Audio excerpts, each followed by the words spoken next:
दूसरी बात यह है कि आप जानते हैं कि वक्फ अमेंडमेंट बिल जो नरेंद्र मोदी की सरकार ने लाया है वो अनकॉन्स्टिट्यूशनल है।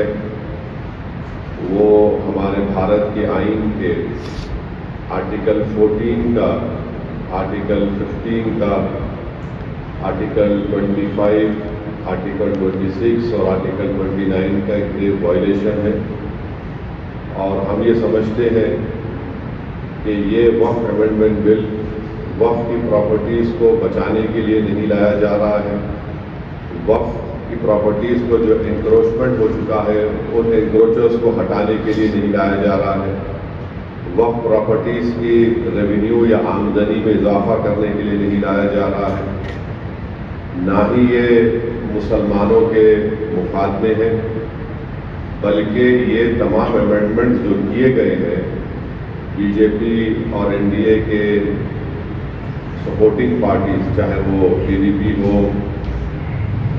जेडीयू की नीतीश कुमार हो, चंद्रबाबू नायडू हो, चिराग पासवान हो, जयंत चौधरी हो, मांझी साहब हो या फिर कुमारस्वामी हो, तो इनकी सपोर्ट से बीजेपी ने काले कानून को बनाया है। और ये इस बात को बताता है कि मुसलमानों पर बीजेपी उनको शक की निगाहों से देखती है।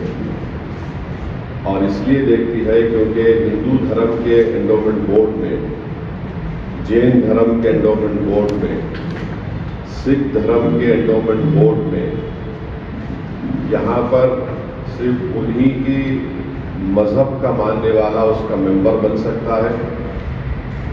इन धर्म के बोर्डों में लिमिटेशन एक्ट अप्लाई नहीं होता।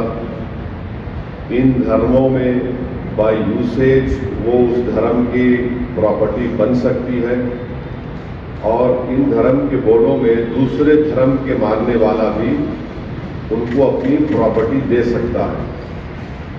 ये तमाम चीज़ें इस अमेंडमेंट बिल के जरिए नरेंद्र मोदी की सरकार ने मुसलमानों के इस धर्म के बोर्ड से छीन ली है। दूसरा, इस बिल में यह कहा गया कि अगर वक्फ बाय, बीजेपी प्रोपेगेंडा कर रहे हैं, वक्फ बाय यूजर नहीं है, वक्फ बाय यूजर है, परेशान मत क्यों हो रहे हैं, वो इसी झूठ बोल रहा है। देखिए, हिंदू धर्म में by usage, temple by usage, मठ बाय यूसेज उस धर्म की प्रॉपर्टी बन जाती है। और हिंदू धर्म के जो बहुत बड़े जूरिस्ट है उनका नाम है बीके मुखर्जी। बीके मुखर्जी एक जज थे और बीके मुखर्जी की किताब क्लियरली लिखती है कि हिंदू धर्म में बाय यूसेज वो उस डीटी की या मूर्ति की या उस मंदिर की प्रॉपर्टी या मठ की प्रॉपर्टी बन सकती है। अब मोदी सरकार जो इतना गंदा काम किया है, मैलिफाइड है, कि ये बोल रहे हैं कि अगर वक्फ बाय यूसेज रहेगा मगर अगर डिस्प्यूट होगा या फिर गवर्नमेंट प्रॉपर्टी होगी तो वक्फ बाय यूसेज नहीं होगा। अब मैं अगर वक्फ मेरी प्रॉपर्टी है, मैं अपनी गवर्नमेंट के खिलाफ अगर वक्फ बाय यूसेज को इस्तेमाल नहीं करूं, किसके खिलाफ इस्तेमाल करूंगा? डिस्प्यूट क्या है? डिस्प्यूट कोई भी क्रिएट कर देगा, कोई भी जाके बोल देगा मेरी प्रॉपर्टी है, तो जब वक्फ बाय यूज खत्म हो जाएगा। और बार बार आपसे कह रहा हूं, ये सरकार झूठ बोल रही है। राम मंदिर के जजमेंट में, बाबरी मस्जिद राम मंदिर जजमेंट में सुप्रीम कोर्ट ने कहा वक्फ बाय यूज होगा। बाकायदा उन्होंने बताया कि उसका एविडेंस ये होगा, उसका पोजेशन होना चाहिए।